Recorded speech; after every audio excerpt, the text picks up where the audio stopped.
Fala pessoal, tudo bem? Sou o Dr. Augusto e esse é o podcast Fala Doc. Hoje a gente vem com o segundo episódio do podcast e eu recebo aqui pra gente falar de primeiros socorros de uma forma fácil e uma forma eficaz, dado a sua relevância. Meu amigo, também meu querido Reinaldo. Reinaldo, ele é condutor, tá? Trabalha hoje na mesma empresa que eu. Ele é socorrista, instrutor de APH. O Reinaldo também é bombeiro voluntário e também cursou Educação Física. É isso, Reinaldo? Boa noite, meu querido. Um prazer ter você aqui. Fala, doutor. Tudo bem? Prazer é todo meu estar aqui hoje no Fala Doc, né? Pra gente estar falando desse tema aí maravilhoso, um tema aí que todos devem estar cientes, né? Que faz total diferença. E é isso aí, doutor. É isso mesmo. Hoje vamos falar bastante o que o pessoal precisa realmente saber, né? Que é esses temas básicos, simples, que fazem total diferença aí pro atendimento pré-hospitalar. Isso, Reinaldo. Cara, eu tô bem feliz por você estar aqui, porque antes mesmo, né, da gente ficar tão amigo, você sempre foi uma referência e já conhecida por mim mesmo, em relação ao atendimento pré-hospitalar, né? Você trabalha com isso, trabalha com as orientações, dá cursos em relação ao pré-hospitalar, e a gente tem que pensar e deixar claro que o atendimento pré-hospitalar não se limita apenas a profissionais da saúde, né? A gente tem condutas e medidas as quais qualquer cidadão pode tomar, não é, Reinaldo? O que você acha? Então, doutor, é isso que eu sempre falo. Nada adianta o avançado lá na frente se o básico não for bem feito. Com certeza. Então, e muitas vezes o acionamento de uma viatura o pessoal pode achar o simples. Eu ligo para a emergência. Eu vou ligar para a emergência vem resolver a situação. Mas esse ligar para a emergência, até chegar à emergência, pode ser tarde demais. O doutor pode falar melhor do que eu sobre isso. Então, 15 minutos da chegada da equipe até o local é muito tempo perdido por uma vida. Com certeza. Então, é aí que a gente quer realmente chegar. O pessoal tem que ter esse conhecimento, tem que saber que os 15 minutos do acionamento até a chegada de uma equipe de emergência no local do atendimento, alguém tem que estar já atuando e fazendo a diferença ali para aquela pessoa. E são, na verdade, medidas as quais são simples, né? A gente não precisa de muito equipamento, vamos dizer assim, ou muita estrutura, né? A gente precisa, na verdade, de vontade de realizar e conhecimento. É o mais importante, né? Porque por mais que sejam simples, nem todas as pessoas têm esse conhecimento, né, Reinaldo? Você falou de 15 minutos, 15 minutos para uma parada cardiorrespiratória. É basicamente o tempo que a gente precisa para a gente ter uma dificuldade muito grande de retorno aí da circulação, né? Então, se a gente for pensar bem, né? 15 minutos sem uma massagem, ou uma massagem efetiva, né? Porque a gente sabe que muitas vezes acontece uma massagem não efetiva, né? É uma coisa para se considerar e muito, né? Talvez seja isso aí, né? Não sei se você concorda comigo, que eleva tanto o índice de mortalidade evitável, ou até mesmo medidas as quais a gente poderia ter tomado um pouquinho antes, né, Reinaldo? Outra coisa, assim, o pessoal sempre acha que está fazendo eficiente, mas muitas vezes quer ajudar, mas não tem o conhecimento. Então, Sim. É isso que o doutor acabou de falar ali, uma compressão torácica ali feita com eficiência vai dar total resultado para quando a equipe chegar para fazer o atendimento. Com certeza. Né? Mas aí o pessoal, quer ajudar, eles querem ajudar, mas não tem o conhecimento. E esse conhecimento, ele é simples, o primeiro socorros, ele é de um jeito simples de ser feito. Basta querer e tem que aprender, né? Então Isso. Não adianta querer ajudar e não saber nada. Então é um absurdo ver os videozinhos aí rolando nas redes sociais de pessoas querendo ajudar, né? Fazendo compressão no tórax de alguém vivo, alguém tentando tirar a pessoa de cima ali que, não tô em parada, né? Isso porque não sabe talvez avaliar, né, se a pessoa tá em parada. Exemplo da parada mesmo, antes da massagem, que é o mais importante que a gente fala, né? Como medida, a gente tem que ver relação pulso e respiração, né? E eu julgo isso uma medida que todo mundo consegue fazer. Mas não se nunca teve uma experiência, mas se realmente buscou, se interessou, né? Pela busca do conhecimento ali, né? Então, você checar um pulso, você vê se a pessoa está respirando e ver que tem ausência disso, massagem. Qualquer pessoa pode fazer isso até chegar, né, a equipe tanto dos socorristas, né, como depois da avançada, se for necessário, se não tiver retorno, na verdade, da circulação corpórea, né, Reinaldo? E me fala uma coisa, qual você acha que é a principal, tá, dúvida das pessoas em relação à primeira abordagem aí no atendimento pré-hospitalar? Você acha que são mais dúvidas específicas de cada segmento, de cada situação? Ou você acha que é o primeiro impacto ali da pessoa na hora que ela vê uma situação de emergência?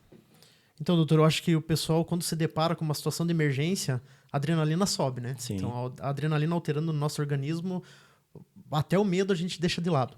Então, se a gente deixa de lado o medo, imagine o conhecimento. Sim. Então, eu acho que para a gente poder atuar numa situação de emergência mesmo, a gente tem que estar, querendo ou não, tem que estar preparado. Principalmente com a gente mesmo. Né? Porque o nosso organismo ele vai ter essa alteração com essa adrenalina alterada. E é isso que a gente tem que ter em mente. Eu tô lá, eu quero ajudar e eu preciso ajudar. Então, saber reconhecer isso, né? E saber abordar e o jeito de abordar essa pessoa. E a gente pensar que hoje em dia, pela quantidade de pessoas, né, que a gente tem no meio, é muito difícil essa informação chegar a muitas pessoas, né? Porque nas escolas a gente não tem primeiros socorros na grade, por exemplo. Nos Estados Unidos a gente tem, você sabia, né, Reinaldo? Sim. Você sabe melhor que eu isso. Porque nos Estados Unidos a gente tem, na verdade, um ensino já, né, voltado aos primeiros socorros, tanto pela característica populacional lá, que tem mais prevalência, né, de morte súbita, e também a gente tem um apoio maior em relação ao DEA. Então, todo lugar público é obrigado a ter um DEA. Aqui no Brasil, a gente vê que não existe isso, tá? Em escolas, muitas vezes faltam e tudo mais. Eu acho que aí a gente não teria como não pensar na questão da educação, né, continuada desde cedo, né? O BLS, né, o suporte básico de vida. Qual que seria a sua ideia, Reinaldo? Você acha que isso, então, realmente vem da história, né, do suporte básico de vida às crianças, por exemplo, né? Ou você acha que isso é uma coisa que realmente não é difundida nem entre os adultos e as pessoas só se dão conta da importância na hora que passam por uma situação de emergência? Então, doutor, no Brasil é muito isso, né? A gente tem que passar por uma situação dessa para a gente começar a procurar um recurso, procurar um conhecimento. A gente tem aí a história da famosa Lei Lucas, né? Então, a Lei Lucas, para quem não conhece, realmente é por causa do menininho, né? Que ele teve um engasgo aí, teve uma obstrução de vias aéreas dentro da escola e ninguém sabia o que fazer, né? Depois disso, a gente teve que perder uma vida para vir uma lei para cobrar, né? E hoje é cobrado em muitas instituições, ainda escolas, não tem pessoas capacitadas para atendimento de primeiros socorros. Então, no Brasil é muito isso, né? Então, tem que acontecer para o pessoal, vamos lá, vamos inventar uma lei e começar a cobrar para ter essa cultura de recursos.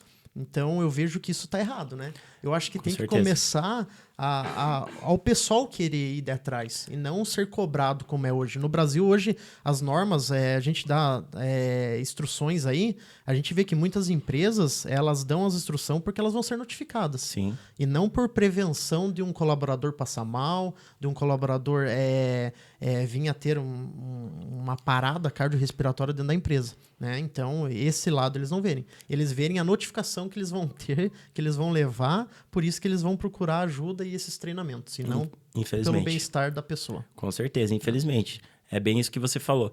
E ainda a gente pensar aqui, né? As pessoas, elas normalmente aprendem com os erros. Só que nessas situações, erros custam vidas, né? Então, custar vidas é um parâmetro que a gente não pode levar em consideração, né?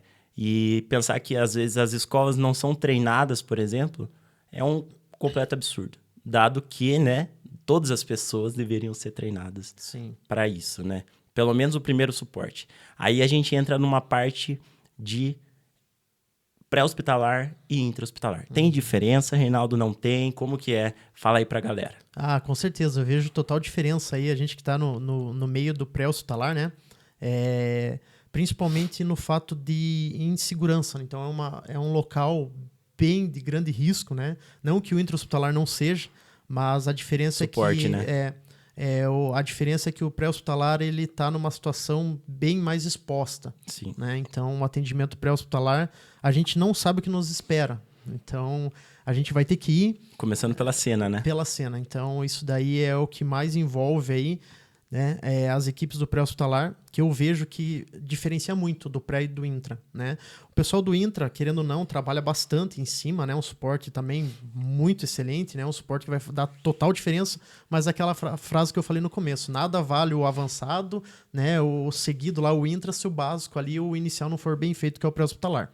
E sempre o risco maior vai ser no pré-hospitalar. Eu vejo que o risco ali, principalmente de cenário, né, exposição da equipe, até mesmo da própria vítima, do paciente ali, vai ser bem maior do que no intra-hospitalar. E seria a primeira coisa que a gente vai sempre analisar, né? No atendimento pré-hospitalar. Se a cena é segura para você e para a equipe, né? A gente não vai se submeter a uma cena que não seja segura, não é verdade? E a questão do pré-hospitalar é a questão de você, muitas vezes, ter o primeiro contato com o paciente no local da cena, né? O intra-hospitalar, muitas vezes, antes das intercorrências, você já tem um acompanhamento do paciente, né? Decorrente de algum tempo aí. Aí fica mais fácil porque você já sabe quais são as doenças básicas desse paciente. Você já sabe, às vezes, até uma alergia que a pessoa tem que você não vai poder realizar uma droga ali na hora da conduta, né? Então, aí o pré-hospitalar seria mais difícil por esses fatores, por vários fatores, né? E, Reinaldo, em questão de conduta, em questão de suporte de medicamentos, suporte da parte de equipamentos de atendimento. A gente vê, eu sou prova disso, que a ambulância tem tudo, basicamente, o que tem, né? Até mais, às vezes, que muitos hospitais por aí, com certeza, né? Você acha, então, que a maior dificuldade é o meio mesmo? É o meio e a situação, né? Porque às vezes as pessoas podem pensar que o pré-hospitalar é mais difícil porque a gente não tem medicação. Não é isso. A gente tem, né, Reinaldo? Como que é? Então, é o que eu falo, o pessoal que está nessa área do pré-hospitalar, ele tá lá porque ele gosta. Com certeza. Porque ele gosta, então é uma pessoa que ele vai se especializar para estar onde ele está, para estar no pré-hospitalar. Ele vai saber total diferença de trabalho no intra-hospitalar e no pré-hospitalar. Então, eu acho que vai muito da situação, né, da cena, do cenário, porque equipamentos e profissionais a gente sempre vai estar bem capacitados. Com certeza. Então, esse pessoal vai estar bem sempre treinado, sabendo já. Por isso que é legal sempre quando a gente está formando aí profissionais da área pré-hospitalar, é deixar ciente da situação que vai encontrar. Sim. Né? Então, o treinamento para formar um profissional que trabalha no pré-hospitalar, né, é bem pegado por causa disso. Então, mostrar mesmo a realidade que ele vai encontrar. Então, não tem sol, não tem chuva, não tem noite, não tem frio, não tem excesso de calor. Eu já atendi ocorrências aí em granizos. Então, é a situação real que vai estar acontecendo ali. Com certeza. Então, eu vejo que a maior dificuldade vai ser o cenário, né? E a pessoa vai ter que estar, o profissional que está ali, ele vai ter que estar bem capacitado na formação dele, né? É o que eu falo. Voltando para primeiros socorros. Então, hoje a gente tem os meios de ensinar, tem tudo para passar. Vai muito da pessoa querer. Sim, né? com Porque certeza. os meios a gente tem. Mas e aqui é um deles, né? Com Se Deus certeza. quiser. Com certeza. Sim. Aqui vai ser um meio bacana para a gente estar levando esse treinamento, aí, esses conhecimentos de primeiros socorros. Legal. E me fala uma coisa. Só para a gente terminar esse assunto do pré-hospitalar e do intra-hospitalar. Então, a gente já falou de conduta, do meio, né, das condições, né, que a gente vai encontrar em cada ambiente. Tem questão de mortalidade, de diferença de mortalidade de queixas pré-hospitalares e intra-hospitalares, ABCDE e XABCDE. Esse é o ponto que eu queria chegar, porque é a dúvida da maioria da galera. Você quer explicar por que ABCDE, por que se chama ABCDE, ou você... Então, assim, doutor, principalmente no pré-hospitalar, né? Então, o pessoal tem essa diferença aí do pré e do intra, né? Essa abordagem aí, esse protocolo que a gente fala. Então, com certeza, o que vai mais expor de imediato a lesão, que vai mais prejudicar a vida do paciente no pré-hospitalar, a gente vai ter que tratar primeiro. Então, com certeza. Isso é meio óbvio, né? E hoje em dia os estudos mostram que principalmente o X, né, que veio antes do A, que seria as vias aéreas... Mudou recente, né? Mudou recente, né? Então, veio para mostrar mesmo. A gente que já era profissional da área, a gente via que muitas vezes uma hemorragia não tratada de imediato ali, ia levar a vida daquela pessoa bem mais rápido que vias aéreas, muitas vezes. E tanto pelo mecanismo, né, dos traumas, Com né? certeza. Porque no pré-hospitalar a gente vê muito mais trauma, muito mais capotamento, muito mais acidente, né, e pessoas jovens, né, do que, na verdade, no intra-hospitalar isso não existe. Então, só para o pessoal saber, o que a gente fala de ABCDE e XABCDE é um protocolo referente à ordem de atendimento do paciente. Então, o que você vai analisar num atendimento primário, no primeiro contato com a vítima. O A seria as vias aéreas, permeabilidade, né? E também, né, a gente vai associar aí o uso de prancha e também o uso de colar. A gente vai fazer essa descrição, né? Aí o B seria a parte de respiração. O C, parte de circulação e também controle de hemorragias no intra-hospitalar. D, neurológico. E o E, exposição. Então, você vai expor o paciente, né? E também controle de temperatura, né, Renato? E aí, no pré-hospitalar, seria o XABCDE. O X seria hemorragia. Aí que muda um pouco, né? O X viria na frente, no pré, porque o X mata mais que o A. E aí, a gente entra na parte da mortalidade mesmo, tá? Então, é importante você tratar o A, porque ele mata mais que o B. E você só vai passar pro B quando tratar o A. Então, você nunca passa, né, Renato? Sim, você isso precisar entubar o paciente no B, você não vai chegar lá no intra e vai controlar uma hemorragia, por exemplo, não é? Sim, isso mesmo. Então, hoje foi comprovado, né, que mudou o protocolo porque realmente a mortalidade era grande em cima desse não controle de hemorragias que existia, né? Sim. Então, com o protocolo atualizado, ficou nítido que a hemorragia tem que ser tratada primeiro. Né? Cara, Estancar um sangramento é prioridade. E é simples de fazer esse procedimento. Eu até vi um vídeo teu aí no Instagram do Corpo de Bombeiros aqui de Mafra. Isso. Cara, eu achei sensacional, sabe? Parabéns até pelo vídeo, porque é uma explicação muito eficiente e muito fácil de ser feita. Né? Muito simples. Vamos começar por aí, então. Como você pensa em controlar um sangramento, Reinaldo? O que você olha naquele sangramento? O que você tem que analisar num primeiro momento? Primeiro de tudo, né? Agora tendo aquele espírito de segurança, né? Com certeza, sempre.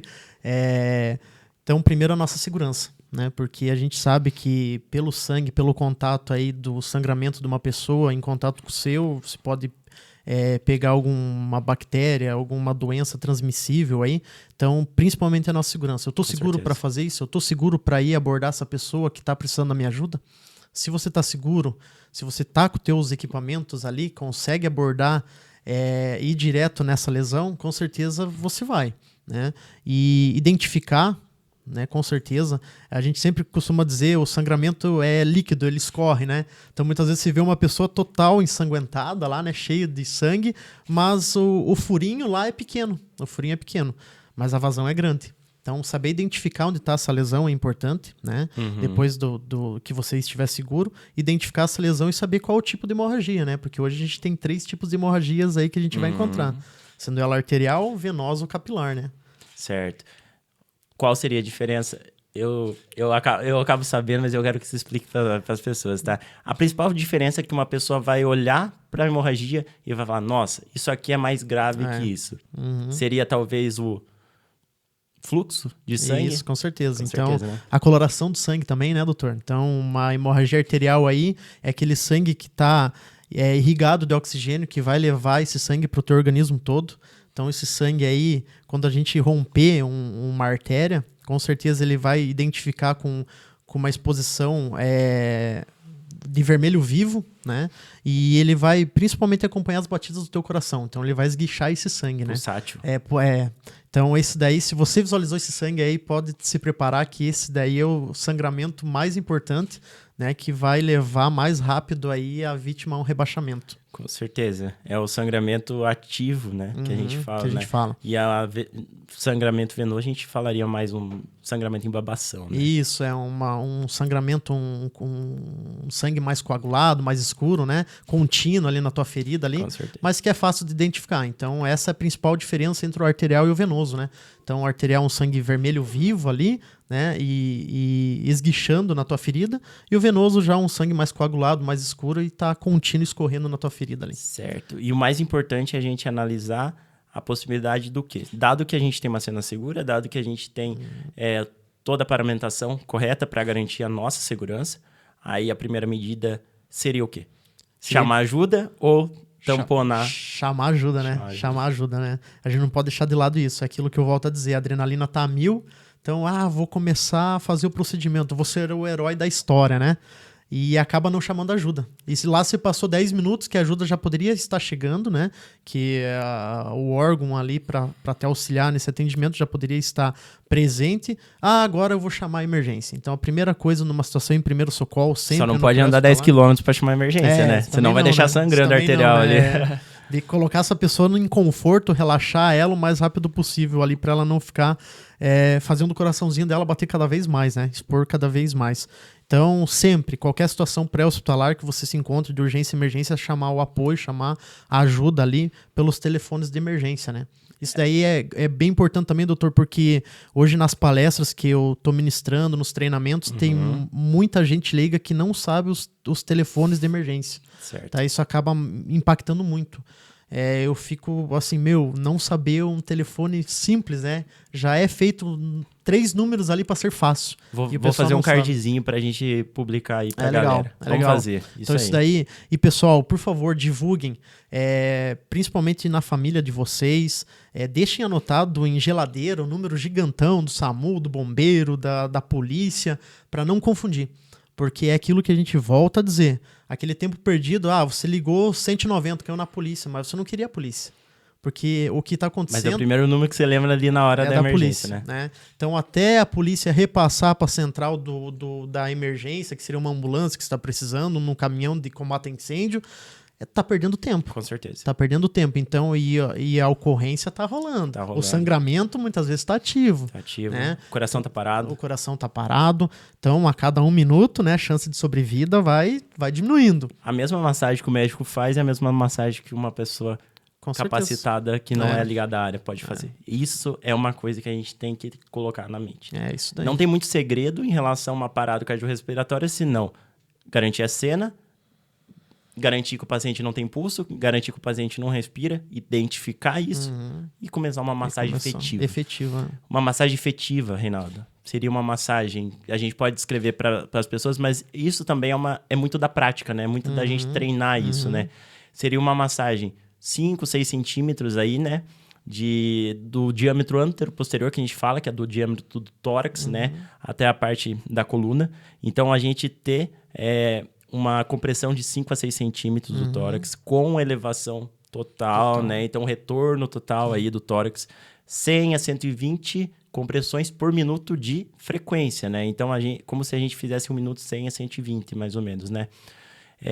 A gente tem que pensar que na criança e no adulto é diferente, a gente até daqui a pouco vai abordar melhor isso. E outra coisa que a gente tem que pensar é que respiração para uma pessoa que é leiga, entre aspas, no assunto, que às vezes fez uma capacitação, mas não está normalmente vivenciando esses momentos, não é tão prioridade a respiração como a massagem. Então, realizar a massagem hoje seria, com certeza, medida heróica aí até a chegada do serviço, né, Reinaldo? Com certeza, doutora. É que a gente volta a dizer, tem que ter eficiência no que está sendo feito. Das compressões ali, né, no tórax do paciente, lembrar sempre um fato super importante que o pessoal acaba esquecendo, a gente chega em ocorrências e acaba abordando muito isso, deixar a pessoa em superfície rígida, né? Muita gente tenta fazer as compressões de tórax ali em cama ou até mesmo sofá, querendo aprofundar esses 5 centímetros ali, né? Porém, a cama tá baixando também. Sim. Né? Então, aí não tá tendo eficiência no que está sendo feito. Então, sempre que abordar uma parada aí, né, cardiorrespiratória, sempre colocar essa pessoa em superfície rígida aí, que é de grande valia, né? E é efetivo, né? É efetivo. E volto a dizer, antes disso, chamar a emergência. Sempre antes de começar o procedimento, de abordar a pessoa para ajudar nos primeiros atendimentos, chamar a emergência. Saber diferenciar também o tipo de emergência para saber chamar qual órgão que vai ser acionado para aquela ocorrência. Eu diria também que aí a gente tem que, né, a gente avalia aí com a nossa capacitação, né, tanto no ACLS, que seria o suporte mais avançado, e tudo mais, a gente avalia que depende sempre muito se tem 2 socorristas, se tem 1 socorrista, né? Então, são situações mais específicas. Acho que o nosso objetivo aqui é mesmo falando do jeito que você falou, das pessoas que vão assistir aqui, né? Então, é isso mesmo que você falou. A ajuda é prioritária. Só que muitas vezes a gente começar uma massagem sabendo que vai demorar demais a ajuda, é muito melhor a gente começar a massagem. 10 minutos de perda de massagem ou 10 minutos de ineficiência de massagem, a gente sabe que o comprometimento, né, cardiovascular é gigantesco. Tanto que, quando a gente está realizando massagem precisa garantir uma via aérea, precisa entubar, por exemplo, uma via aérea, né, definitiva, a gente vê que a gente pode parar a massagem. E muita gente acha que não pode, mas por 10 segundos. Que é o tempo da coronária, que é o vaso que irriga o coração, ele não perder, né, todo aquele trabalho que foi feito de estímulo de massagem, né? Porque, na verdade, como que é? Ele vai estimular, através da massagem, o coração a bombear esse sangue e encher essas coronárias. E aí, sim, fazer a circulação do corpo, né, Renato? Sim, isso mesmo, doutor. Então, essa situação aí, o pessoal leigo tem que ter conhecimento. Por que faz massagem? Tem muita gente que vai comprimir o tórax ali do paciente, mas não sabe o objetivo dessa compressão. Então é legal a gente identificar e mostrar qual que é o objetivo de comprimir o tórax da pessoa. Sim, com certeza. Né? E de um jeito fácil, né? Do jeito fácil, é simples, né? De mostrar como que isso é feito e para que isso serve. Né? Então, para que a gente faz? Voltando a falar ali, né? Então, muitas vezes, mas a gente já viu ali em filmes ou no passado que o pessoal tem que fazer respiração boca a boca. Voltamos a dizer da nossa segurança. Com certeza. Então, você não tem segurança nenhuma fazendo boca a boca, respiração boca a boca numa pessoa que você não conhece, né? Então, o simples fato de você só comprimir realmente o tórax, né, com eficiência, já é de grande valia, né, antes da chegada da equipe. Com certeza. Deixando de lado o teu risco, né? Não se expondo ao risco. Então, sempre não se expondo ao risco. Sempre o risco vai existir. Então, para tudo que a gente faça na vida, Com não certeza. só em primeiros socorros, o risco vai estar existente na nossa vida. A gente tem que minimizá-lo. Né? Então, sempre minimizar o risco e não se expor a cada vez mais a ele. Com certeza. Isso mesmo. Então, beleza. Então, a gente falou um pouquinho já de hemorragia. Uma coisa que eu acho importante a gente falar, Reinaldo, é em relação a choque, né? É uma palavra meio estranha aí às pessoas, mas choque nada mais é, né? A gente tem vários tipos, mas nada mais é do que a dificuldade de perfusão tecidual. Ou seja, dificuldade do oxigênio chegar no tecido, lá na extremidade, né? E o choque mais comum, com certeza, ainda mais no pré-hospitalar, é o choque hipovolêmico, né? Que é o choque relacionado à quantidade de perda de sangue. Isso, a gente, com certeza, né? Na medicina, a gente vê já algumas alterações em relação a isso, principalmente a taquicardia. Eu acho que isso é muito importante, sabe? Porque a gente relata, a gente fala que a taquicardia é o primeiro sinal relacionado a choque. E todo mundo acha que não, que é a pressão baixa. Então, se tá com pressão baixa, tá chocado. Se não tiver... Não. Grau 1 de choque hipovolêmico é a taquicardia. Chega naquele paciente, vê que ele tá sangrando, põe o dedo, tá? Sente o pulso. Tá com 120. Opa, esse cara tá chocado. Tem que considerar ele chocado. Claro, uma pessoa normal não vai tomar uma conduta ali, né? Em relação a pegar acesso e repor, né, volume. Mas, pelo menos, você já passa isso. Você já ganha 1 minuto, pelo menos. Você concorda? Sim, com certeza. Então, volto a dizer de novo o conhecimento que a pessoa tem que ter. Então, ela sabendo desse procedimento, que os batimentos vão ter essa alteração, ela vai passar isso daí para a equipe. Na chegada da equipe já vai ter identificado essa taquicardia aí na pessoa, né, com uma hemorragia. Então, ela vai poder identificar qual o tipo de hemorragia, o local dessa hemorragia e o que ela fez de procedimento. Eu coloquei uma compressão direta. Isso a gente falando de hemorragia que exterioriza, né? Isso, sim, A gente pode ter as que não exteriorizam, que né? vai ficar ativa ali, né? Então vai ter aquela hemorragia ali que muitas vezes a pessoa leiga não vai ter como estancar, né? Principalmente uma hemorragia aí arterial, né? Uma artéria de calibre potente. Então, mas essa compressão direta, esse chegar, abordar, identificar e comprimir diretamente nessa ferida, aí vai ser de grande valia, né? E a principal medida de um leigo para ser feito. É que eu falo, mas eu não tenho nenhum pano no local, tinha que ser um pano limpo, estéreo. É atendimento pré-hospitalar. Você vai procurar o pano mais limpo que você tem no local. A gente fala no atendimento pré-hospitalar de princípios e preferências. Então, onde eu tô, o que eu tenho, o que eu posso fazer por essa pessoa? né? Então, não é sempre que você vai ter um chumaço ali, algum equipamento esterilizado para você colocar sobre a ferida da pessoa. Mas você vai ter um pano limpo, você vai ter uma camiseta, você vai ter uma toalha de Com banho, certeza. uma toalha de rosto. É risco-benefício. Né? É isso que eu falo. Então, princípios e preferências. E se não tem nada, você pode fazer essa compressão na ferida com a tua própria mão. Né? Estando de luva, estando protegido, minimizando o risco de contaminação do sangue da pessoa com você, você pode comprimir com a tua própria mão ali em cima da ferida ali e ter um resultado bem eficiente. Com certeza. A hemostasia ali que a gente fala, né? O princípio da coagulação, ela se dá pelo fato da compressão. Então, a primária, a parte primária do princípio da coagulação vai se dar muito rápido. A parte secundária vai ficar posterior, mas, assim, basicamente, comprimir a lesão seria a principal medida. A principal medida. E o torniquete? Hoje em dia pode, não pode? Como que funciona o torniquete? Pode, doutor. Hoje em dia pode o torniquete. Voltou também. a poder. É que nem eu falo, essa cultura no Brasil, né? Não pode, não vamos fazer, não sei. Daí o pessoal que não pode é ficar de maca rígida. Então o pessoal acaba não procurando e não se atualizando os protocolos, né? Então hoje a gente acaba abordando várias instruções que o pessoal fala, não, mas torniquete, tá louco, não pode utilizar. Pode sim, o torniquete que vai fazer total diferença nessa artéria calibrosa ali que você não conseguiu estancar com uma compressão direta. Com certeza. Né? Então, não tendo êxito na compressão direta, você vai ter que sim aplicar um torniquete. Com certeza. E é que a gente sempre fala... Qual é o objetivo do torniquete, Reinaldo? Então, o torniquete realmente ele vai estrangular a tua artéria, né? Ele vai estrangular vai colocar em membros, obviamente, né? Superiores ou inferiores, a parte de tórax, né? Acaba sendo o tronco ali, acaba sendo só compressão direta mesmo.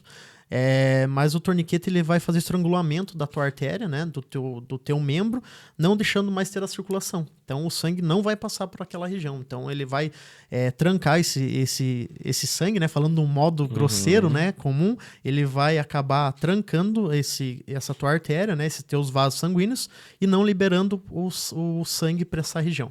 Diminuindo o fluxo, né? Diminuindo o fluxo ou até mesmo cortando o fluxo ali do local, principalmente onde está a ferida, né? Por isso que tem um tempo de torniquete, né, Reinaldo? A gente não pode deixar 24 horas no torniquete, por exemplo, né? Não, é o que a gente fala. Pré-hospitalar tem esses baixos aí, né? Então, muitas vezes, quando a gente está com uma vítima grave, a gente costuma falar assim, ó, agora a gente só tem gasolina.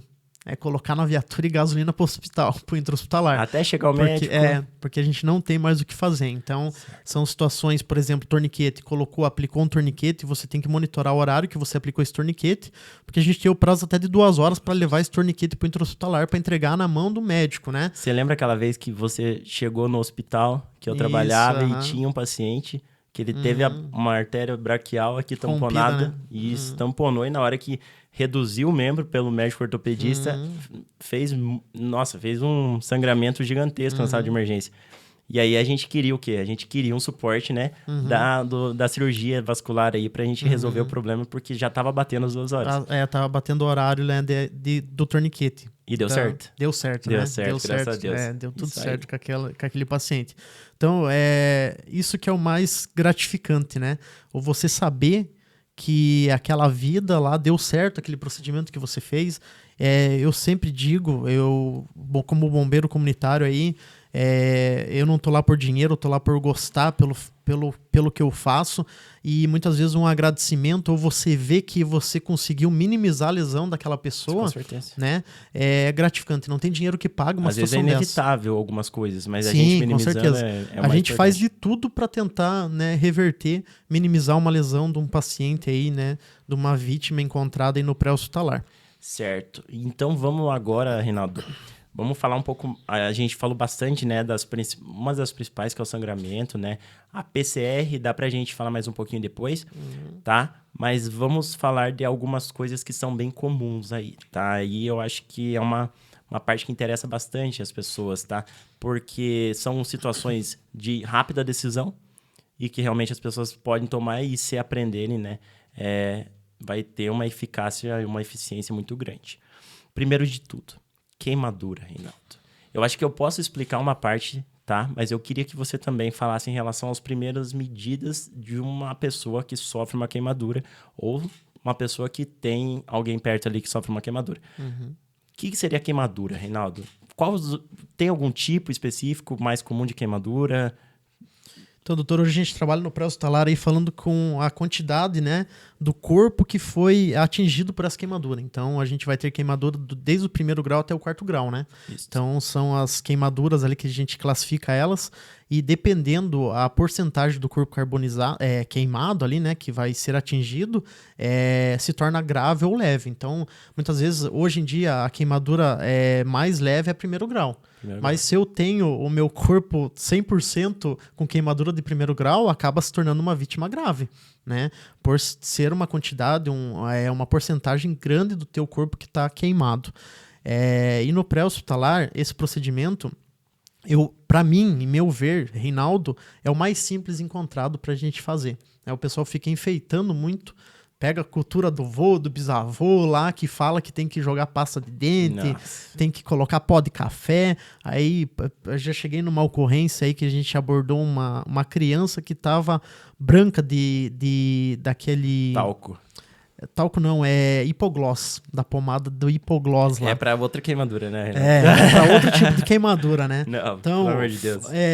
Dá até um arrepio quando a gente chega, né, no pré-hospitalar e se identifica com uma situação dessa, porque a gente sabe que lá no intra, muitas vezes, vai ser feita a raspagem dessa queimadura para fazer o tratamento correto, né? Então, vai acabar prejudicando mais a lesão e agravando mais a situação da vítima. E o contato, né? Às vezes até um fator alérgico que pode estar associado aí, né, Reinaldo? Com certeza, as bactérias, né? Principalmente expondo mais o local ali que está queimado. Isso, a gente tem protocolos em relação à queimadura mesmo de 1º e 4º. A gente classifica as porcentagens aí de 2º a 4º, né? Uhum. Que daí seriam aquelas lesões dependendo do acometimento da superfície de pele, né? Uhum. Então, 2º grau já seria além da epiderme, que seria a camada mais superficial. E 1º grau a gente pode dar o exemplo da praia, né? Sim, Queimadura só o vermelhidão sol, mesmo. Vermelhidão, hiperemia, que a gente fala, né? E a parte do 2º grau tem bolhas, né? Então, a característica do 2º grau é bem importante a gente pensar em 2º grau profundo e superficial. E aí, a característica é a presença de bolhas. Antigamente, Reinaldo, eles pediam para estourar a bolha. E hoje em dia, as coisas mudaram. Né? Na verdade, assim, doutor, o teu próprio organismo faz o primeiro socorros, né? O que a gente fala, porque a presença de bolhas na queimadura de 2º grau é a proteção do teu organismo. O escudo. Ela fez essa bolha para deixar lubrificado a tua lesão ali, que seria essa queimadura, e aquela camadinha de pele em volta para não deixar entrar bactérias. E daí a maioria dos leigos vão lá e furam, né? Antes da chegada do intra-hospitalar. É que se estourar a bolha, tá bom já.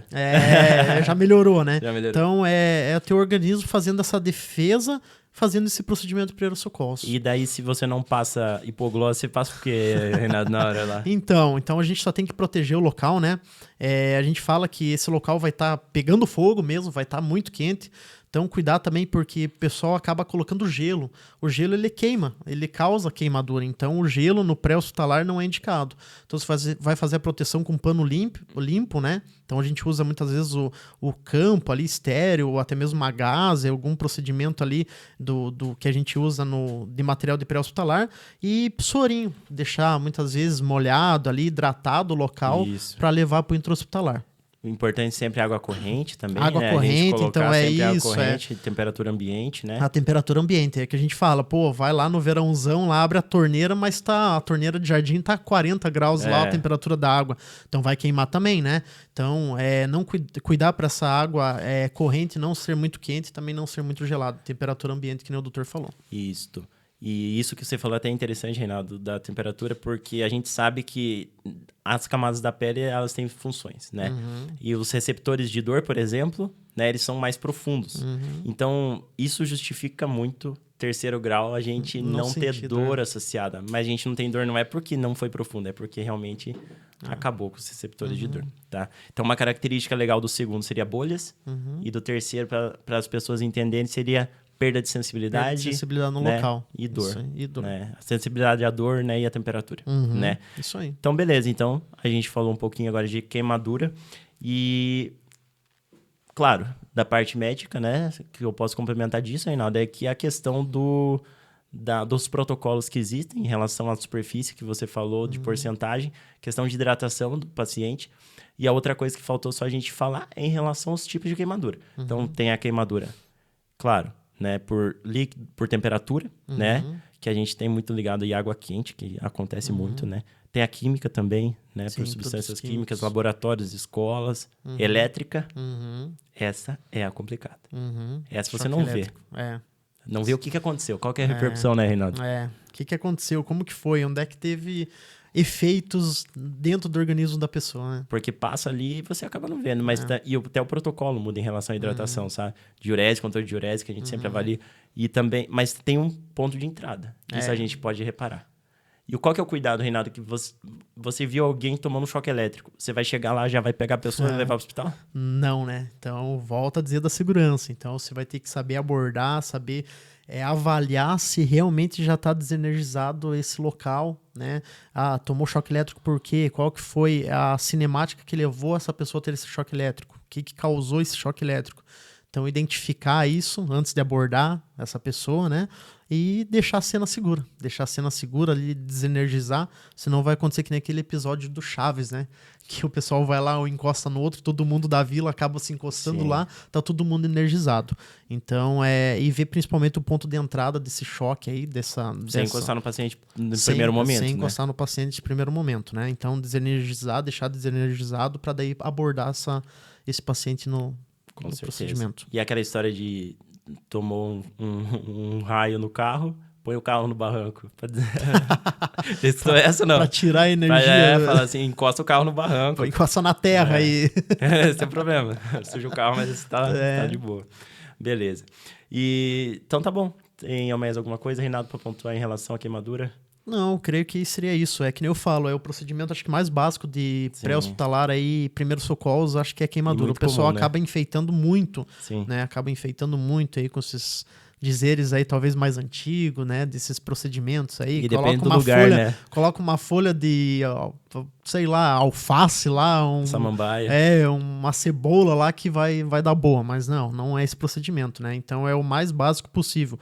Água corrente, manter hidratado ali, protegido o local ali para levar para o intra-hospitalar. Fechou. E com certeza sempre passar para avaliação médica, né? Todos esses procedimentos de primeiros socorros aí, por mais que sejam resolvidos no pré-hospitalar, né? A gente tem que encaminhar para o intra aí, passar por avaliações médicas aí, principalmente dos equipamentos, né?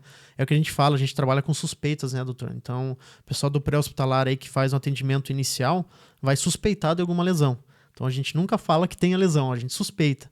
Principalmente falando de fratura, falando de entorse, aí, luxações. Então, a gente considera tudo pior que a fratura. Né? Porque quem vai falar realmente vai ser nem o médico, vai ser a máquina do hospital lá, o famoso raio-x que vai ser tirado, né? Dadas situações que você precisa saber algumas coisas, vamos falar até de fratura. Eu acho que é legal a gente falar, exemplo, redução de fratura, né? A gente sabe que a gente não pode reduzir a fratura ali no momento, dado que tem exceção. A exceção seria o pulso, né? Se a gente vê que o membro ele tá sem pulso, a gente tem indicação de reduzir. Mas agora, quem que não é ligado à área da saúde faz isso? É muito difícil. É isso que eu falo. Então, para leigos, realmente, o que eu oriento, doutor, é imobilizar o local, né? Fazer a imobilização do local ali, tirar as vestimentas, né? E como que imobiliza, Reinaldo? Então, essa imobilização ela tem que ser feita principalmente uma articulação antes e uma após, né, a suspeita da fratura, dessa lesão. Então, se eu tenho no meu antebraço uma suspeita de fratura, obviamente o meu punho tem que estar imobilizado e o meu cotovelo também, que são as articulações, uma abaixo e outra acima da minha lesão. Evitar complicações? Com certeza. Então, vai dar a redução de você mexer esse local ali que está fraturado, né? E principalmente expor, né? Tirar as vestimentas ali, tirar adornos que podem prejudicar. Por quê? Porque esse local pode vir a ter o inchaço que a gente fala, né? No termo popular aí para o pessoal entender, né? Vai ter o edema ali, então muitas vezes daqui a pouco vai estar uma bola ali o teu membro e você não consegue mais tirar o teu anel, né? A tua aliança ali, daí vai ter que chamar o órgão ali, o bombeiro, para acabar cortando o anel do dedo.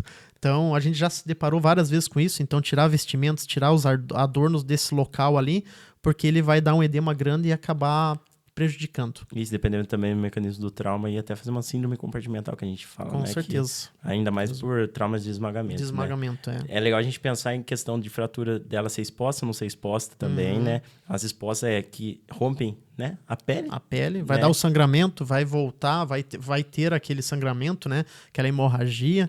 Lembrando que ela pode ser até arterial, porque esse rompimento da pele ali pelo próprio osso pode acabar pegando uma artéria, né? Um vaso sanguíneo ali calibroso e pode dar uma hemorragia ativa. Tem outras estruturas, né? Até chegar no osso, né, Reinaldo? Ah, sim, com certeza, com certeza. Então não é simples só o osso para fora, né? Com Então certeza. acaba prejudicando bem mais uma fratura exposta aí. Certo. E também tem o mecanismo da fratura total e parcial. Parcial, né? isso aí. Então, total, o osso vai partir mesmo e a parcial vai ser aquela trinquinha, muitas vezes, né? E a total, o osso quebrou em várias vezes, vários locais, muitas vezes ali, né? Então, uma face fica, né, solta da sim, outra. fica solta da outra, isso aí. Beleza. Então, imobilização, né, cuidado do local ali e aí transporte pro hospital. Que nem eu falo, trabalha sempre com a suspeita máxima, né? Então, suspeitou, tem uma identificação ali, uma crepitação, um edema muito grande, né? Um desvio no membro, imobiliza e encaminha para o intra-hospitalar. Beleza, Reinaldo. Então, agora eu acho que é um tema que muita gente quis saber, tá? Engasgo. Esse é um tema, na verdade, que até essa semana eu vi um vídeo de uma colega nossa, né? Lá de Joinville, que eles publicaram no Instagram. E que é um tema que a gente tem muito relato, né? De notícia relacionado a pessoas que salvam vidas, né? Em situações de engasgo.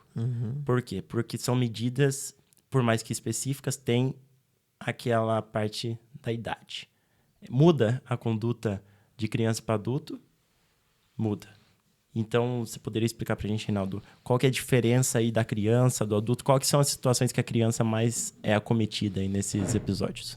Então, doutor, principalmente nos recém-nascidos, né? Então, hoje, o que mais a gente acaba presenciando são os recém-nascidos aí quando a mãe está fazendo uma amamentação, né? Então, e eu também vejo que é uma desobstrução, um engasgo mais fácil de ser resolvido do que de um adulto, né? Porque é o simples líquido que está obstruindo, né? Muitas vezes diferente do adulto, que a obstrução de vias aéreas do adulto pode ser um objeto, né? Pode ser um pedaço de carne, pode ser alguma coisa diferente do que simples líquido. E o recém-nascido, a parte de abordar ali o recém-nascido e fazer o procedimento é bem mais fácil de desobstruir do que um adulto. Então, há sim a diferença de abordagem, de obstrução do adulto para a criança, né? Principalmente o recém-nascido ali com leite materno. Com certeza. No recém-nascido é muito comum isso, né? A gente vê. Com certeza, né? E questão de manobra. A pessoa... Qual que é a primeira medida para você reconhecer? Você reconhecer um engasgo. Quais seriam os primeiros sinais, Reinaldo? Então, esse engasgo, né, doutor, ele vai ser muitas vezes total ou parcial, né? O parcial, a pessoa vai identificar, essa criança ou esse adulto vai identificar com tosse, né? Então, vai querer tossir mesmo para expelir o que está trancando a passagem do ar, né? Nas vias aéreas dessa vítima aí. E se ele não tossir, Reinaldo? Então, aí que e mora se o não perigo. sair nada? Aí que mora o perigo, né? Então, aí que vai passar para ser o total, a obstrução total aí, que a gente vai ter que agir, né? Fazer a desobstrução. Então, em recém-nascidos, a gente vai fazer a famosa tapotagem do bebê, deixando sempre a cabecinha mais abaixo do que o resto do corpo, né? E a gente vai expor no nosso braço as costas dessa criança. E no centro ali, na região, bem no centro das costas... Interescapular. Interescapular, no que vai ficar as escápulas, né? Obviamente, a direita para direita, a esquerda para esquerda. Você vai fazer as 5 tapotagens ali, né? Lembrando que é uma criança, né? Então, a gente tem que saber mensurar a força ali da batida. Mas a gente vai com o peito da mão, que a gente costuma falar, né? A gente vai dar 5 tapotagens ali, né? Obviamente abrindo também a boquinha da criança com a tua mão ali, né? Abrindo as vias aéreas, para fazer as tapotagens. O simples fato de fazer isso muitas vezes já acaba desobstruindo porque é o líquido. Não tendo efeito nas 5 tapotagens, você vai virar ela com o tórax para cima, né? E vai fazer as 5 compressões no tórax desse recém-nascido. E nunca deixando de observar sempre se você acha alguma coisa na via aérea. Né? Tentando observar se tem visualização, principalmente o visual do líquido, que seria o leite, né? Para não ter o perigo da broncoaspiração que a gente fala. Isso. Então, quando a pessoa ela vai desobstruir, né? Então, a gente está fazendo essas manobras para, com certeza, ela ter efeito de desobstruir. O recém-nascido, quando você ter efeito positivo dessa desobstrução, a gente orienta nunca colocar o bebê na posição normal, né, com a cabecinha para cima, e sempre deixar lateralizado no colo, porque ela vai vomitar. Então, esse vomitar, ela vai estar de lado, com a boquinha de lado, e não vai broncoaspirar esse líquido aí que ela vai estar vomitando, que estava bloqueando a passagem de ar dela ali, que estava obstruindo, engasgando ela, né? Isso, ainda mais que a criança não tem ainda o mecanismo da deglutição tão bem desenvolvido. Desenvolvida, né? Então, o fato de broncoaspirar tem complicações, pneumonia por broncoaspiração, né? Com certeza. Uma insuficiência respiratória aguda. Então, aí a gente vê que só o fato de vomitar, né? Independente até da causa que seja, a gente vê já que pode trazer muitas complicações, né? E no adulto, a gente já tem o caso de engasgo, né? Como um fator aí que a gente é mais fácil de observar, de identificar. Sim. Como a pessoa está comendo, né? Então, como que você aborda um adulto aí, Reinaldo? Então, a gente fala que o adulto ele dá aquela informação para você, naquela informação universal, né? Então, ele vai demonstrar realmente que ele está afogado, né? Já o RN, o recém-nascido, a criança não. Ela vai começar pelos sinais, né? Que vai ser as extremidades roxas ali, né? E o adulto já não. O adulto ele vai demonstrar, vai levar a mão na garganta, vai demonstrar que realmente... É o famoso sinal... sinal universal que a gente fala aí, que a pessoa está realmente engasgada, né? Então, e vai tentar a tosse, vai tentar incentivar essa pessoa a tossir. Ela, obviamente, vai estar consciente ainda, né? Porque não está obstruído 100%. Então, você vai deixar ela de pé, né? Vai direcionar também as costas dela e vai começar a dar tapa nas costas dela incentivando ela a fazer a tosse mesmo, que vai ajudar a expelir esse objeto. E a manobra de Hennig. Então, daí aí passa a ser a obstrução total, né? Então você vai ter que posicionar. A gente fala que a gente acha a cicatriz umbilical dessa pessoa. Umbigo. Né? Umbigo, né? Para a pessoa leiga aí, que é o nosso objetivo hoje, é o umbigo da pessoa.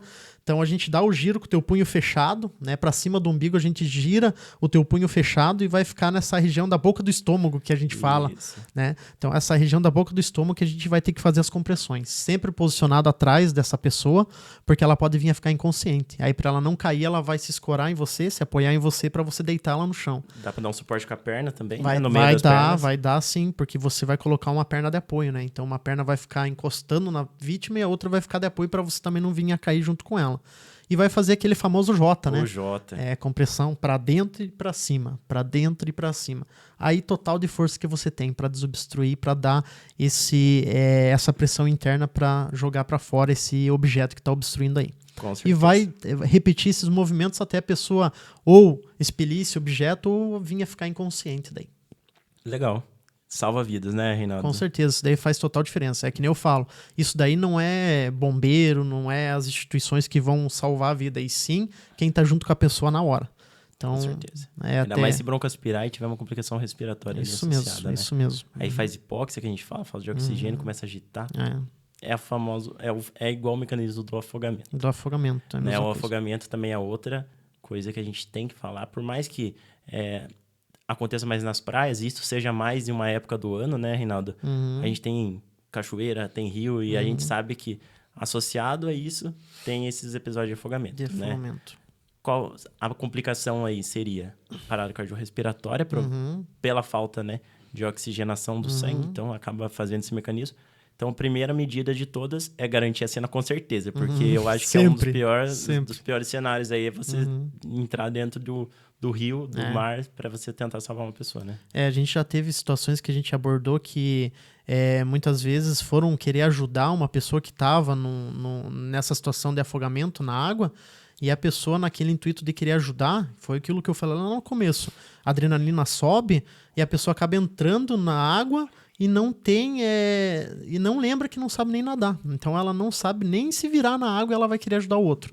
Então é aquilo que eu volto a dizer, se certifique que você está pronto para ajudar, né? Para retirar essa pessoa da água, para colocar ela numa superfície ali segura e para identificar, né, que ela está afogada e começar os procedimentos ali, principalmente vias aéreas, que agora o importante vai ser vias aéreas, né, para nós, o pré-hospitalar aí, porque não deixando de lado o X, né, mas bem provável que pela cinemática ela não vai ter nenhum sangramento. Talvez um TCE aí associado, TCE, né? Pular de cachoeira. Bem provável, né? O pessoal que gosta de mergulhar aí nesses locais aí de cachoeira aí, ou até mesmo piscinas rasas aí, acaba tendo essa lesão aí grave, né? Então, com certeza vai associar um afogamento. Então, TCE que a gente fala é trauma Crânioencefálico. Crânioencefálico, Só pra galera entender. É isso aí. Então, essas siglas aí a gente sabe bem o que é, mas o leigo não, né? É que nem a gente fala, a gente chega lá, atendeu o paciente lá que teve uma queda de nível dentro de casa, a gente fala, tá com dor na pelve, nossa, ele vai achar que você tá xingando ele, mas falou a bacia, tá tudo certo. Aí sabe o que é a bacia, né? Então, a gente tem que saber... Isso que eu falo, o pessoal da área aí tem que saber o termo técnico e o termo popular aí pra gente saber abordar essas pessoas aí e fazer o procedimento pré-hospitalar. A bacia até é interessante a gente falar, porque a bacia, a gente vê muito isso da conduta pré para a conduta intra, né? A gente vê que o primeiro momento é controle de sangramento, né? Se você tiver uma dissociação ali das estruturas, e a gente fala um livro aberto, né? Que a gente tem um afastamento das estruturas mais inferiores, mas... É interessante que o lençol ali, ele pode parar esse sangramento, né, no posicionamento do lençol. E isso no pré-hospitalar. Seria uma medida de imediato para uma pessoa que não tem conhecimento técnico específico, né? Porque a gente tem alguns dispositivos que a gente pode usar e que tem disponível aí hoje em dia, né?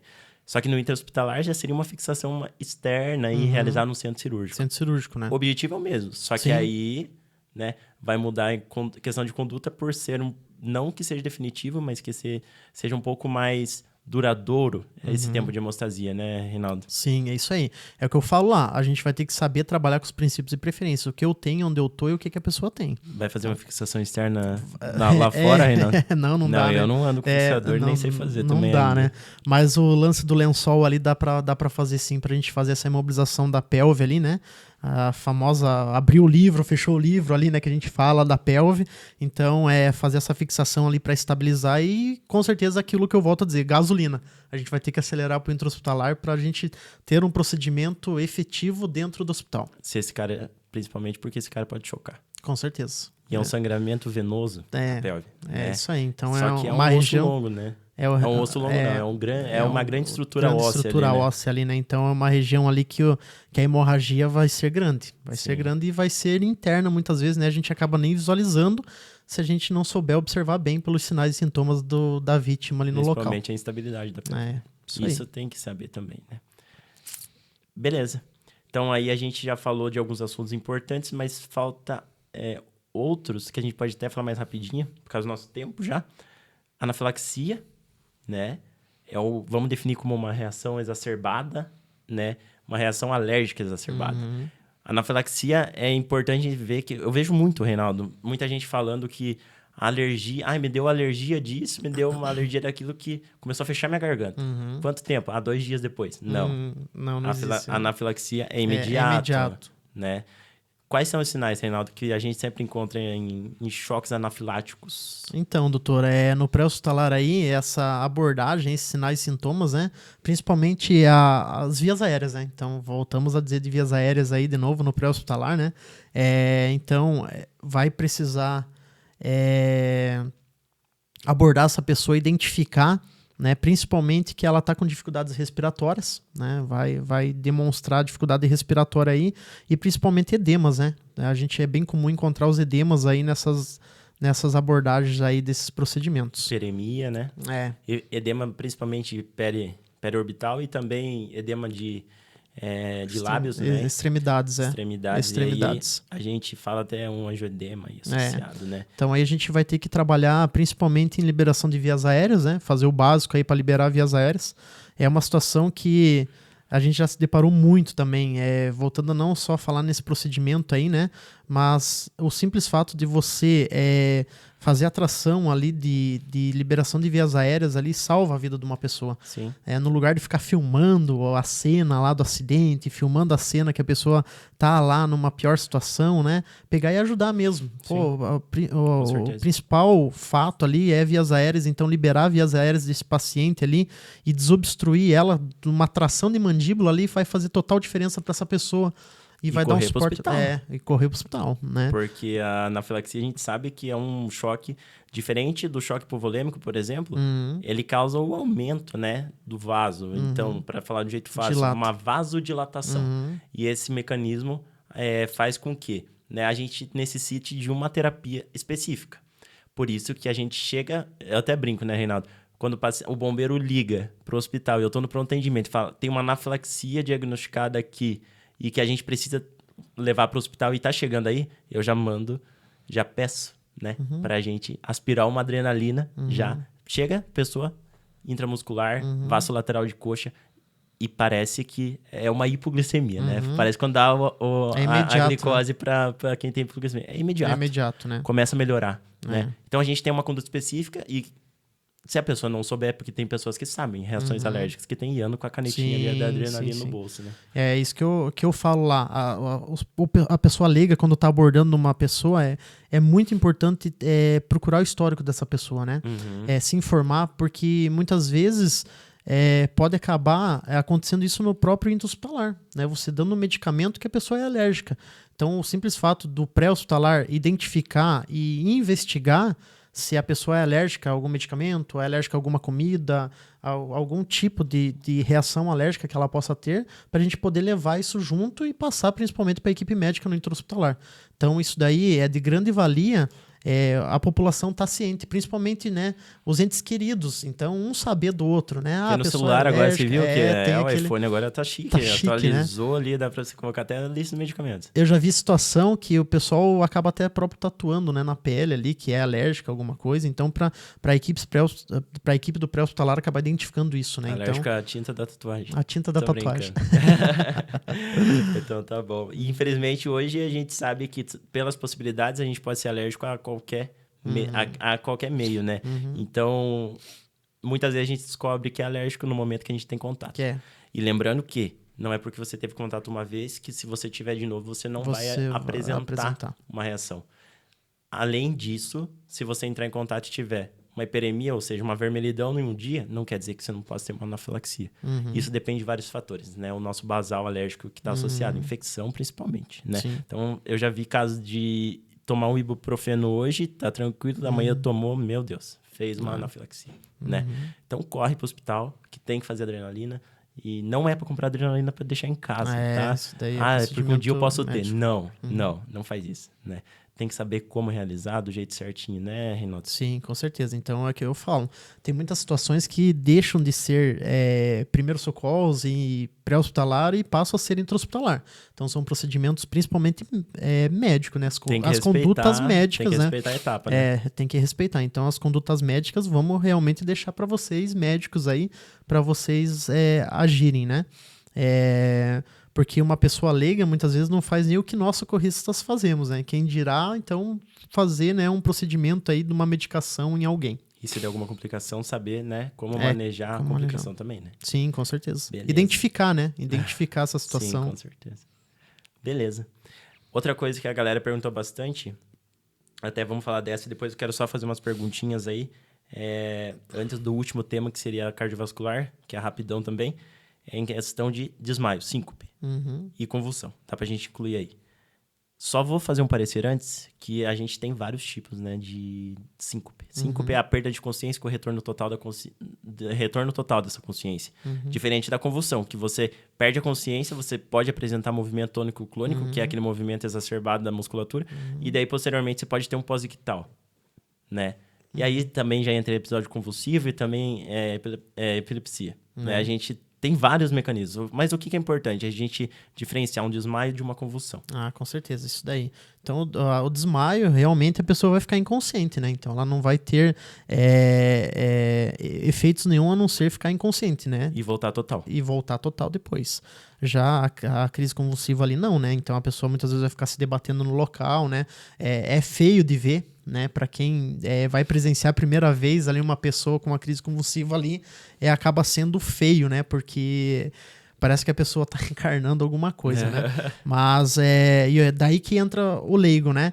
O pessoal tenta segurar. Esses dias a gente abordou uma ocorrência aí que o pessoal tava em 4, cada um segurando um membro da pessoa, né?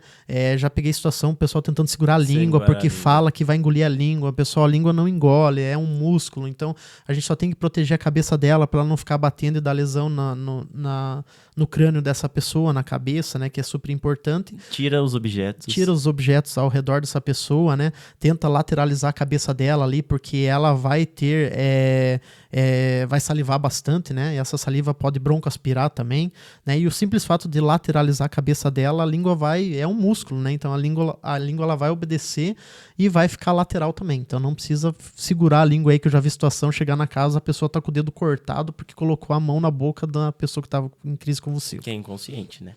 É. E outra coisa que a gente pode falar, Rinaldo, é em relação à idade. Então, crianças, né, basicamente, né, no início da vida, tá? Dos 6 meses até os 5 anos, a gente tem muita crise convulsiva por febre, né? Isso é fato. Então, acima de 38, aí seria o mecanismo lá no hipotálamo, lá no centro regulador da temperatura, pelo mecanismo da febre. Então, não vai dar anticonvulsivante, não vai dar um benzodiazepínico para você controlar ali. Você vai dar dipirona ou outro antitérmico. Isso vai controlar a convulsão. E a outra coisa, Reinaldo, que eu acho importante a gente falar, são o tempo de duração. Então, um episódio mais que 5 minutos, por exemplo, é importante. E quantas vezes acontece? Uma vez no dia, 2 vezes, mais de uma vez no dia. A gente já tem que prestar atenção também, né, Renato? Ah, com certeza. Então, procurar o histórico dessa pessoa, né? Se ela já teve essa crise, se foi a primeira vez, quanto tempo durou, né? Ah, não, foi a primeira vez, mas no dia já deu 3 vezes, né? E saber qual o tempo dessas crises aí. Então, tudo isso daí é bom repassar para a equipe que vai estar atendendo essa pessoa, né, para levar para o intra-hospitalar para fazer uma investigação mais a fundo desse caso. Lembrando que causa febril é uma vez em 24 horas. Né? Mais que isso, a gente já tem que investigar outras o caso causas aí, né? Legal. Só uma curiosidade, né, que é informação, na verdade, que síncope de desmaio, a causa mais grave é cardíaca, né? Então, pessoas que têm, normalmente, alguma arritmia, elas presenciam o fato delas desmaiarem, só que elas sabem que elas vão desmaiar. Elas têm a sensação de desmaio. As outras síncopes, a gente só desmaia. Só desmaia, né? Causas. Vagal, estresse, né? A gente faz estímulo vagal. E temperatura seria outra, pelo calor, né? A gente tem síncope pelo calor. Então, para identificar isso, quem vai identificar é o médico. Sim. Mas o importante é, se você tiver uma síncope, você ir para o hospital, né? Você vai ser atendido. Avaliar essa situação, né? Principalmente que, passou, já desmaiei, voltei, tá de boa. Né? Mas não, vai investigar para ver o que tá acontecendo. Né? E pro leigo ali, quando uma pessoa vai ter esse desmaio, né, que a gente costuma falar, a gente tem que fazer a oxigenação voltar o mais rápido possível pro cérebro, né, que é o nosso motorzinho principal aí, né? Então, a prioridade é o cérebro. Então, a gente, principalmente elevação ali dos membros inferior, né, para fazer a circulação ir mais rápido pro cérebro, né, e deixar essa pessoa bem arejada, né? Então, vestimentas agora, principalmente no inverno aí, então deixar abrir vestimentas, deixar essa pessoa arejada aí para retornar essa circulação o mais rápido possível aí. Certo. Então aí, antes da gente finalizar com as causas cardiovasculares, né, que seria AVC e infarto, vamos fazer um compiladinho aqui do que eles perguntaram no Instagram, né? Até essa semana vou lançar, na verdade ainda estou gravando, o checklist, que seria um quadro do canal que as pessoas perguntam para mim. Né? Legal. E eu respondo sobre coisas que não pode ser relacionadas à medicina, à minha vida, a qualquer coisa. É um checklist, né? Só que aqui a gente pode fazer também o checklist. Então agora a gente vai fazer o checklist com o Reinaldo. É isso, né, Reinaldo? Vamos lá. Então beleza, vai marcando o check aí, Reinaldo. Como manter a calma no momento? Acho que isso é individual, né, Reinaldo? Isso é bem individual, isso é de cada um, né? Mas a gente vai ter que manter a calma. A gente vai ser preciso manter a calma. Pensa assim, você tá na emergência, para que a gente criar mais uma emergência? Uma emergência. Então, vai ter situações que a própria lesão da vítima, ela vai ficar ofensiva, né? Muitas vezes ela vai gritar com você, muitas vezes ela vai falar palavrão para você, mas você tem que entender que é a situação que ela tá passando no momento e que pode muitas vezes ser por causa daquela lesão. Então, se você não manter a calma e não atender ela da melhor condição possível, só vai agravar a situação. Eu acho que a gente fora de si, eu principalmente quando eu não tô mais calmo, não tô controlado, o meu conhecimento acaba ficando de lado. Né? Então, manter a calma é super importante para você lembrar do procedimento que você tem que abordar ali, porque tem que ser rápido, né? Então, essas situações que a gente está falando de primeiro atendimento, pré-hospitalar, a gente tem que agir rápido. Então, se a gente não manter a calma, ficar estressado, nervoso, vai só prejudicar a ocorrência, o E atendimento. quanto mais conhecimento você tem e segurança na técnica, mais segurança você vai ter na hora. Vai passar principalmente para a pessoa que está precisando ali, Com que é certeza. o principal, passar segurança para ela. E evitar... E a iatrogenia que a gente fala que é evitar você fazer algo querendo ajudar, mas você acabar Prejudicando a né? situação. Então, para manter a calma, para mim, é você ter segurança naquilo que você está fazendo. É. Se você tem segurança, se você sabe fazer, você vai manter a calma e você vai saber que você vai ajudar. Né? É tipo a nossa conversa aqui hoje, né, doutor? Isso aí.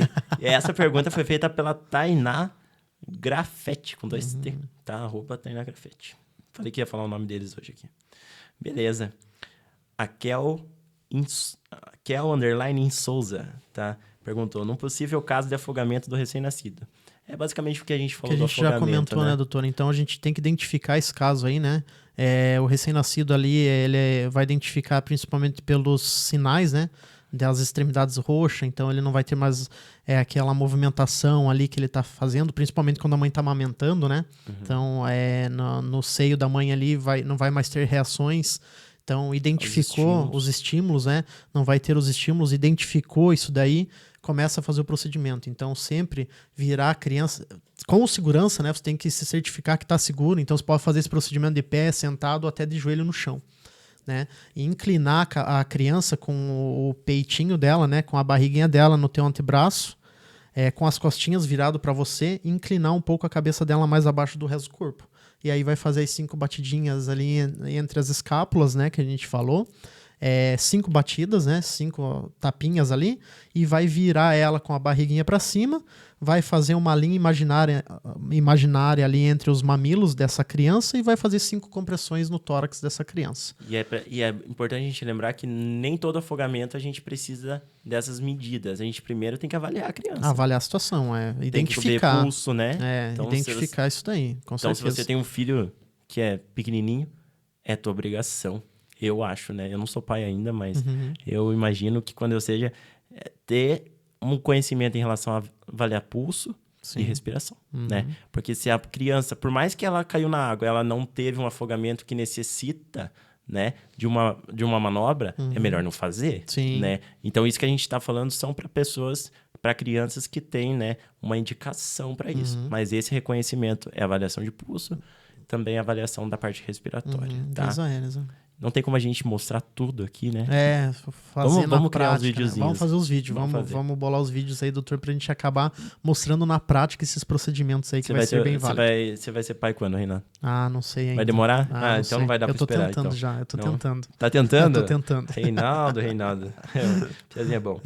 Então, beleza. Ó, o Cláudio Dazali... o Cláudio, ex-vizinho. O Cláudio. Ele falou, nenhuma dúvida, apenas dizendo que vocês são minhas inspirações. Tamo junto, meus irmãos. Show, cara. Saudade do Cláudio, hein? Saudades. Show de bola, irmão. Vai em frente, hein? Vai dar um baita doutor esse cara aí. O Cláudio é gente boa fazendo medicina aí. Um abraço, Cláudio. Deus abençoe você, irmão, e obrigado aí pelo reconhecimento. A gente tá sempre junto. E agora a última pergunta que a gente vai cair naquilo que a gente vai falar da parte cardiovascular é a da Mariana Turek, @Mariana Turek, né? Ela fala, o que devo fazer quando a pessoa está tendo um ataque? Então. Ataque, o que seria o ataque? O ataque cardíaco? Então, doutor, esse ataque ficou bem vago, né? Mas Eu imagino que seja o cardíaco. Vamos lá, né? Vai ser o cardíaco. Então, a gente vai ter que saber identificar, né? Essa pessoa aí, esses sinais e sintomas desse infarto aí.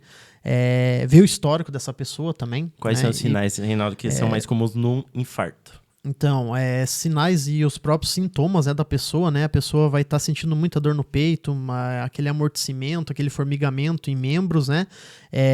Um sinal ali a pessoa é hipertensa, ver se a pessoa tem histórico de hipertensão ou não, para poder avaliar, né? E acabar suspeitando desse ataque aí, para a gente poder levar para o intra-hospitalar. Da parte da pressão, infelizmente hoje a gente vê que a pressão alta é uma doença muito que se manifesta de maneira sintomática durante a vida. Então a pessoa acaba descobrindo, e porque também o diagnóstico é muitas vezes feito de maneira equivocada. Então lembrar sempre que pseudo-crise hipertensiva é diferente de crise hipertensiva, né? Então, isso a gente pode falar nos próximos vídeos, mas é importante a gente ver o quê? Essa dor em aperto, né? Essa dor em aperto que começa no repouso, que dura mais que 10 minutos, tá? Essa dor em queimação no peito. Vai pra mandíbula, vai pro braço, principalmente o Vai braço irradiando, esquerdo. né, doutor? Irradia. É uma dor típica que a gente fala. Então, começou essa dor, começou hospital, né? Diferente de outras dores no peito, que a gente tem um diagnóstico hospitalar, da parte médica e tudo mais, mas o que a pessoa precisa identificar. Basicamente isso, né, Reinaldo? Sim, sim. E aí a gente fala também da parte... E mastigar umas aspirinas, já ouviu falar? Já ouvi falar isso Meu daí, Deus. já ouvi falar, né? Essas culturas aí que o pessoal acaba AS levando. infantil. AS infantil, é isso aí. Não pode falar nome de marca aqui. É. Tô brincando, pode. Então tá bom. Então aí o infarto é uma condição bem importante. Lembrando que se a pessoa tiver uma suspeita de infarto, começar a reclamar de dor no peito no repouso, que é diferente de uma dor no peito no movimento, que a gente falaria uma angina para quem é um paciente que tem uma repercussão. Tem que levar para o hospital para a gente fazer, né, todo o protocolo e se necessitar aí a gente levar para a parte vascular e tomar um encaminhamento para frente, né? E aí a gente vai falar de AVC também um pouquinho. AVC é importante a gente identificar os sinais, tá? A última coisa que a gente vai falar. Por quê? Porque uma coisa que eu noto, Reinaldo, é pessoas que não têm conhecimento de janela. Então, o janela. tempo-resposta, né? E por que esse tempo-resposta muitas vezes não é respeitado? Porque você acha que as pessoas não sabem o tempo, que existe um tempo para tratar? Ou você acha que os sinais não estão bem claros ainda? Eu acho, pelo que a gente acaba abordando aí, acho que os sinais ficam meio vago, doutor, para essas pessoas que estão junto com esse paciente, né? Então, eu vejo que é os sinais. É os sinais que acaba prejudicando mais. E os sinais são simples, né? Os sinais de um AVC são bem simples, então, principalmente neurológico, aí, né, acaba identificando muito e mostrando pra gente o estado neurológico do paciente que vai estar com essa suspeita de AVC. Então, teve alguma alteração, né, neurológica, eu acho que já tem que começar a ficar esperto, porque o tempo-resposta dessa janela é curto, né, doutor? Isso, hoje a gente vê que o AVC, Reinaldo, ele... Entre todas as causas preveníveis no mundo, é a causa prevenível, ou seja, que a gente pode prevenir com mudança de estilo de vida, principalmente aí no início, né, das doenças as quais repercutem como uma complicação AVC, é das causas preveníveis a causa de maior mortalidade, né? Aqui mesmo na região a gente tem o Hospital de Mafra, né, que é referência nossa de AVC, e a gente sabe que o tempo da janela... primeiramente, ele não é respeitado, tá? Que são das 4 horas e meia, que é o tempo que a gente tem para identificar o AVC, encaminhar para o hospital, ter avaliação e identificação dos sinais também pelo hospital, realização de uma tomografia, porque existe 2 tipos de AVC. Tem AVC isquêmico e o hemorrágico. O hemorrágico é aquele que sangra a cabeça, e o isquêmico é aquele que o trombo, né? O vaso, ele é ocluído de alguma forma ali. Então, se você fizer a tomografia e você não tiver nenhum sinal, não é hemorrágico. Mas você pode ter um AVC isquêmico ainda que não apareceu. Então, se você está dentro desse tempo de 4 horas e meia, que é o importante para o povo saber, identificar os sinais, perda de força e sensibilidade de membros, desvio de rima, né? Confusão mental. Então, identificando isso, não tenho certeza se mas tem desvio de rima, ou seja, desvio da boca. Leva para o hospital, né? E aí, você tomando conduta nas 4 horas e meia, você tem uma chance muito maior de salvar o paciente, né? Agora, se não tomar conduta, aí vai ficar para recuperação, né? Pós, que seria uma recuperação aí muito mais associada à repercussão da área do cérebro em que foi afetado, né, Reinaldo? Sim. É muito triste, né? Sim. Porque muitas vezes a gente atende casos com a própria ambulância. Esses dias a gente atendeu um, né? Era 2 da manhã, começou os sinais, e aí foi chamar 10 da manhã. 10 da manhã, né? Então, a famosa janela já foi, né? Já foi. Então, é aí que a gente volta a dizer, né? O estado neurológico, a gente sempre fala, pede pra pessoa dar um sorriso pra você, né? Então, aquele sorriso torto, pede pra pessoa dar um abraço em você, né? Ela não consegue governar os braços, não consegue erguer os braços para dar esse abraço. Então, isso daí é uma grande identificação, uma grande suspeita que pode ser um AVC. Certo. Simples Legal. assim, né? Simples assim. Talvez de difícil diagnóstico no momento. Porque também muita gente acontece o episódio aí, né? Ninguém acaba vendo a pessoa e ela fica impossibilitada, às vezes, até de pedir ajuda, né? Sim, com certeza. Certo. Então, AVC é a causa mais prevalente de mortalidade de causas evitáveis, né? Vamos cuidar, né? Em relação a saber identificar sinais. Isso é aprendizado, né, Reinaldo? Aprender na vida, tudo... na verdade, aprender na vida é um fator aí que a gente deve estar sempre estimulado. Independente aí se seja na área da saúde ou não, porque a gente vê que a gente pode fazer a diferença. Sim. Então, a gente precisa hoje, como profissional da saúde, de pessoas não profissionais da saúde para fazer a diferença e para dar um suporte para a gente. Como eu preciso deles, eles precisam de lá. Eu acho que estimular essas pessoas a ter esse conhecimento é bacana. Nós, profissionais da área, né, isso eu levo para minhas instruções, para formação de brigada e simples brigada de incêndio. Levem esse conhecimento para os familiares, levem isso para os entes queridos de vocês. E nós, profissionais da área de saúde, nós temos que estimular cada vez mais essa cultura de ensinar esses procedimentos básicos que vão fazer total diferença no atendimento ali para essa pessoa. É isso que a gente falou. Todo mundo saber, pelo menos, o básico. O básico. Para salvar a vida, que todo mundo é capaz de salvar a vida. Não é só o médico, não é só o socorrista, né? E isso eu tenho certeza que é uma sensação única. Você sabe, né? Que eu tô falando. É salvar uma vida, você vê que você fez a diferença. E não só salvar a vida dela, mas salvar a vida de um ser humano que depende e também é dependente também, faz um papel muito importante numa família inteira, né, Reinaldo? Com certeza. Então, envolve muitas pessoas. E eu falo isso, né? A gente acha que nunca vai acontecer com a gente, mas quando a gente menos espera, é com o nosso ente querido, é com o nosso familiar, daí que a gente entra no desespero, daí que a gente pensa, putz, eu precisava ter aprendido, eu precisava saber o que fazer.